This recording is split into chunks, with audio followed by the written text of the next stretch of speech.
Welcome to Gonzaga Nation SI. This is the first of our WCC recap and preview for the week, where I take a look around the WCC and kind of share some of the storylines, maybe a matchup or two that I'm looking forward to. With this being the first one, just kind of wanted an overview of the WCC as they get set to begin conference play later this week. Everybody plays this weekend. Games beginning on Thursday, December 30th.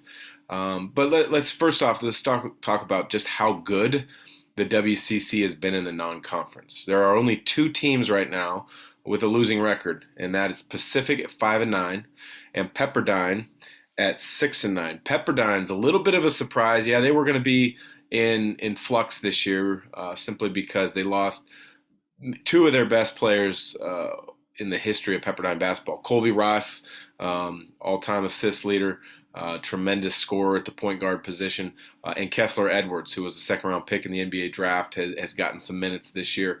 So they had huge shoes to fill. They've struggled a little bit on the offensive end, but Coach Romar's got those guys playing hard, and it'll be interesting to see what they do come heart of WCC play. But let's just start at just how it's not a huge surprise to me if you guys have any of you listeners out there have listened, followed, watched Gonzaga over the last number of years with our KHQ regional games. Myself, Richard Fox as the color analyst, and Greg Heister as a play-by-play guy.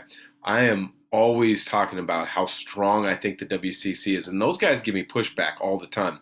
But I've held to my guns. I've continued to say that the WCC continues to get better as a basketball league.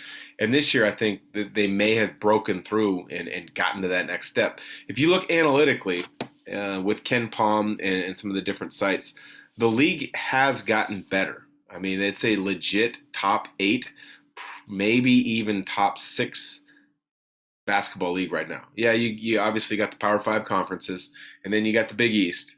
And then probably the American, and then the WCC would definitely be your top basketball leagues in the country right now. I think analytically, I just looked at this the other day, and I should have put this in my notes, but I believe they were 7th ranked conference as of a couple weeks ago. So that's huge. I've been saying it for a few years now. The league's gotten better. I think Gonzaga has gotten better as well, which is hard to believe. But the distance that they keep from the rest of the group makes a lot of people question how good the league is. But I think that middle pack is unbelievably good. When you look at the middle pack, I'm talking about Santa Clara. They're already at 10-5. LMU's at 7-5. I thought they would have been a little bit better this year record-wise. They've lost a couple close ones. And then University of Portland has shown tremendous strides in year one under head coach Shante Leggins. I think that maybe that schedule is a little bit misleading. The schedule, they haven't really necessarily played anybody great. But at the end of the day, you're building a program year one. You want to get your guys. You want to build confidence. You want to build a non-conference schedule that's going to give you a lot of chance to have success. But let's go right to the top, though, and talk about how good of a start this is for the WCC. If the regular season were to end right now and the NCAA tournament committee had to make their decisions on who's in and who's not in the NCAA tournament, you've got at least 3, in my opinion, locks for the NCAA tournament. That's Gonzaga, who's number 1 in the Ken Palm, and number 5 in the net, which is what they're really trying to make the decision-making factors for the NCAA tournament and the seeding be based off of, is the net. So they're a lock. We've known that. They're good. Drew Timme, preseason player of the year. Gonzaga as a team, the preseason number 1 team. Only 2 losses on the season are to Duke and in a great game in Las Vegas over the Thanksgiving break. And then a neutral site game in Seattle, probably a home game, based on the fact geographically Alabama had to travel over 2,000 miles, but Alabama beat them. And Alabama, I think, was ranked 18th or 19th at the time. They would have been ranked top 10 had Alabama not just lost to Iona. But Alabama has top 8, top 10 talent. And I think they're a definite Sweet 16 team, potential at a Final Four. I think they're that good. So Gonzaga is a lock. I think BYU at this moment is absolutely looking like a lock. In the Ken Palm, they're 27. In the net, they're 30. So that's comfortably and solidly in. They're 11-3 on the season. Alex Barcelo's back, one of the best shooters, not just in the league but in the country, shooting at around 49% from three. With his experience, he just doesn't seem to get sped up. He makes right decisions. You give him a little bit of space, he knocks it down. I don't necessarily call him a point guard. I don't necessarily call him a two guard. I think he's just a really good basketball player. I think the calling card of this year's team, though, for BYU, it really is the legitimate depth, I guess you could say, and versatility with that depth. I mean, they don't have 7'4" like they did last year with Harm, the BYU transfer. They don't have maybe the scoring punch that TJ Haas would provide in bunches, but what they have is a lot of really good players. Only two guys average in double figures, but they've got 8 guys that average 6 points or more, and then that 9th guy averages 5.9. So yes, Barcelo is going to get the majority of the opportunities and the touches and the plays run to him when necessary. But when you're scouting and you're preparing for another opponent and you got to know 9 guys on a scouting report, that makes for a tough scout and a tough prep for anybody. And especially once you get to league where, if BYU is not your Thursday night game, but your Saturday game, you really have 36-hour window to prep. And a lot of times to prep college players' minds quickly for that many guys can be difficult. If you look at their record, again, 11-3, their 3 losses. Utah Valley loss is a bit of a surprise. But Creighton, they're a good team out of the Big East. That's not a bad loss in any stretch. But then Vanderbilt, that's a frustrating one if you look at it. Yeah, you see SEC, but they've struggled under Jerry Stackhouse. This just came in the Diamond Head Classic in Honolulu over Christmas break. That's a disappointing or a frustrating loss if you're a Cougar fan. But they got some really good wins. San Diego State, the Aztecs aren't who they've been over the last 20 years on the West Coast in the Mountain West, but they are good, and they're showing signs of improvement rapidly, which I think you're going to see with a lot of programs that have transfers into new roles or important roles on those teams, such as San Diego State has. They had an early season win against Oregon in Portland when Oregon was ranked 12th. Oregon's, granted, they've fallen off quite a bit, but at the time, that's a great win. And I think strength of schedule and some good wins by Oregon, hopefully in the Pac-12, will make that a good win come Selection Sunday. And then always want to beat your in-state rivals, which BYU did, winning at Utah. And, winning on the road at an in-state rival is always a tough game. So BYU to me is a lock. You look at St. Mary's next. They're kind of the question mark to me, and I'll get to San Francisco in a minute, but they're the question mark to me because they're 11-3, which is a great record. Their 3 losses are against really good teams: Wisconsin in the Big Ten, Colorado State at Colorado State, Moby Arena, which is a difficult place to play in Fort Collins, and against San Diego State. So San Diego State's not a bad loss. Colorado State is definitely not a bad loss. They're one of only, I think, 4 or 5 teams still that are undefeated on the season is Colorado State. But then when I look at who did St. Mary's beat, no one jumps out on the schedule to me. But at the end of the day, you also have to beat the teams that are on your schedule. And they've done that. They had 3 opportunities to beat some higher profile and really good teams. And they've done that. But I can't necessarily say higher profile teams than Colorado State. They're undefeated, yes. They're receiving votes. They're going to be top 25. They may have been when it just came out the other day, when it comes out with the most recent poll. But in the Ken Palm and the net, when I last checked, St. Mary's was ahead or in the Ken Palm at least, St. Mary's was ahead of Colorado State. So, like I said, St. Mary's at 37 in the Ken Palm, 48 in the net, which makes you think it's a little bit of a question mark right now, because net kind of takes quadrant 1, quadrant 2, quadrant 3, and 4 wins and losses, breaks it down and puts a value to each win. But the 48 There have been teams that have had 48 that have gotten in the NCAA tournament. There have been teams that are 48 in the net that don't get in the NCAA tournament. So that number is going to have to improve. St. Mary's is going to have to, take care of the teams that are below them in the standings, but then find a way to knock off either GU, St. Mary's, or USF at some point in the season. But their roster looks better to me this year than it did last year. I know last year they had some injuries, which happens. You can't get around them. But Matthias Toss has shown a ton of improvement as a big. Dan Fotu continues to kind of be that versatile four-man.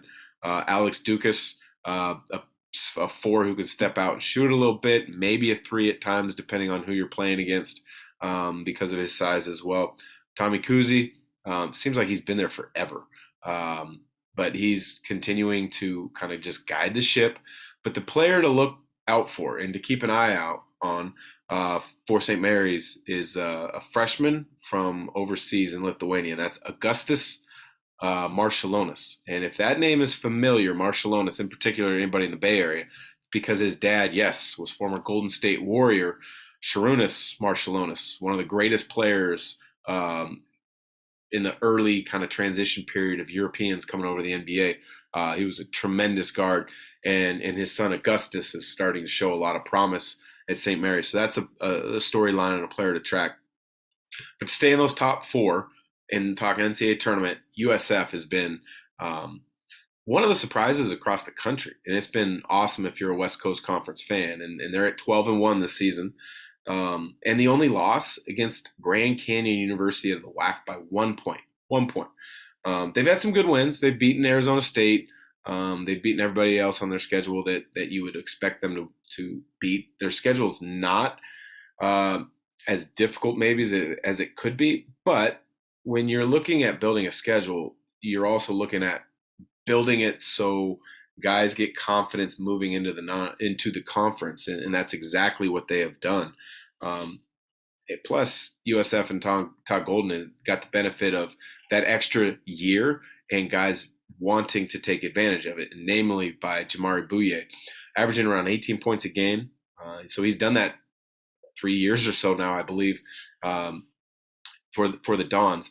Very quick, very shifty, very skilled guard. Who's obviously playing really well at around 18 points a game. The surprise for me, as far as statistically, individually, is Yahun Masalski. He's really done a nice job this year. 14 points, 8 rebounds, 2 blocks, providing a lot of that interior presence that they're going to need when you get against the likes of a Gonzaga with their size, with Timmy and with Holmgren.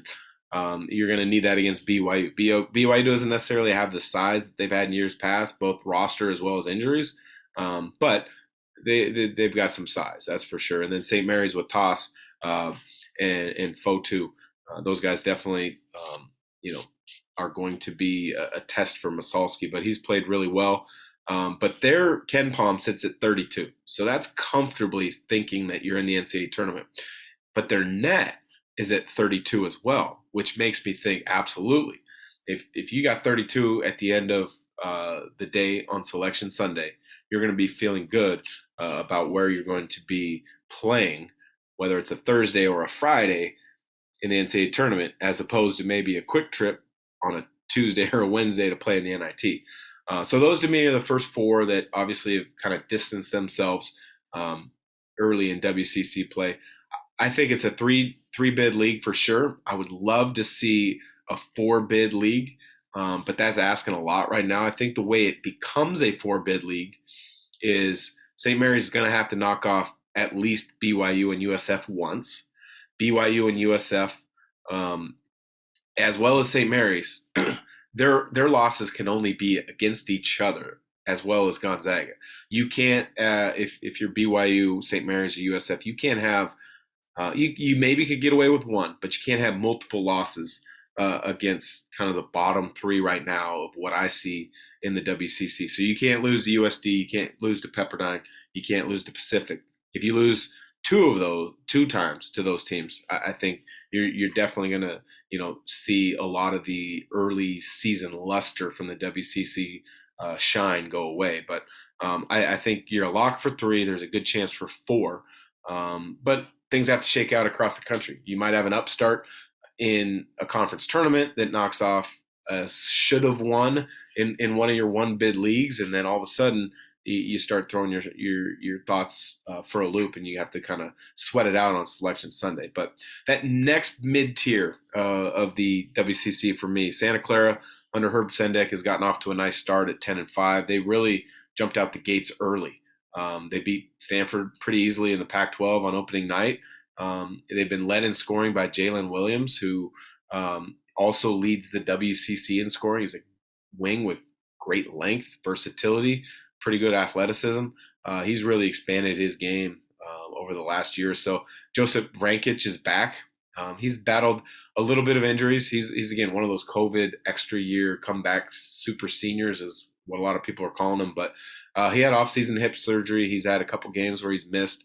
I believe it's due to that. But overall, you put him on the floor, he's a difference maker.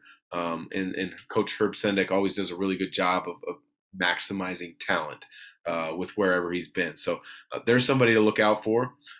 University of Portland, I mentioned a little bit of them early. Coach Shante Leggins in his first year after coming over from Eastern Washington. You go from a Portland team that really, I think, won one game in WCC play the last 2 years to you talking about them now being in the middle of the pack. That's pretty impressive in year one for Shante Leggins. They're not playing the style, meaning as fast and shooting as many threes and spacing the floor as much as they did when he was at Eastern, but I think a lot of it's due to roster trying to find his way with what he's got, and that may change a little bit in WCC depending on what he sees. But I know he likes to play fast. I know he likes to shoot a lot of threes, but they haven't necessarily done that up till now. But there's a lot of positive signs on the bluff under Coach Leggins in year one. Next one that's kind of in the middle pack at 7-5, Loyola Marymount. Coach Stan Johnson.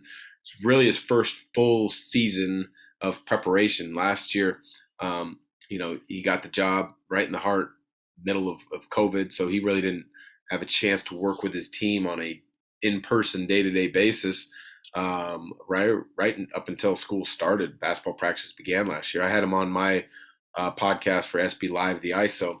Great guy, great outlook on what he wants to do at Loyola Marymount. And I think everything's trending in the right direction. Eli Scott came back as a super senior. Quintana has played really well at times this year. I think they've got a chance to challenge maybe Santa Clara for that fifth spot in the league. The biggest thing that I see when I look at overview of them this year is they've been turning it over a lot. Lead the league in turnovers at nearly 16 per. But they don't play incredibly fast, where sometimes when teams play incredibly fast, you're going to have more turnovers. I'm going to have to watch a little bit more film on them in the coming weeks to put my finger on and determine where and why those turnovers are coming. But overall, it's 7-5. I like their roster. Like I said, Eli Scott, Quintana, the big fella, Lea Pepe, I believe is how you say it. He is always fun to watch. He's going to give somebody problems at some point in the WCC and come up with a big time double game, whether it's against a Gonzaga or a USF to come up with an upset. We'll see, but very talented roster for Stan Johnson, and overall, I like what he's doing in year two in LA. So, kind of the next little group of teams. And I don't even necessarily want to call these the bottom three because with COVID, there's guys in and out of lineups. There's transfers that have come on board that maybe have taken a little bit longer to acclimate and gel to what you're doing. Guys are in different roles, and so or you just lost guys. Which one of these teams I'm about to talk about is just completely lost teams. Or lost guys. So. First off, we'll talk about the Toreros USD. They start with it's not maybe. It is the most difficult opening game in the WCC, and that's by playing Gonzaga. Sam Scholl, he's done a good job, but it's hard to get talent to that campus because it's such a good school, and it's just difficult to get players to that school. Now, if you get them on campus, I don't know why you wouldn't want to go there. That is a phenomenal campus, great facilities, at least in the arena. My understanding is they're building some other facilities on the support side that's really going to hopefully be a benefit and a boon to them. But they sit at 7-6. They play a lower style. When you look at what they do defensively, is where they're built. They're best in the conference at taking away threes and driving down the opponent's 3-point field goal percentage. And if you look at how a lot of teams in the WCC are built, they're really focused in on getting up a lot of threes. USF in particular jumps to mind. Gonzaga has in years past, but not so much this year, really built on the 3-point shot. But they've been in a lot more games than maybe in years past because their defense is so good this year. Next team up is Pepperdine. They're 6-9 under Lorenzo Romar.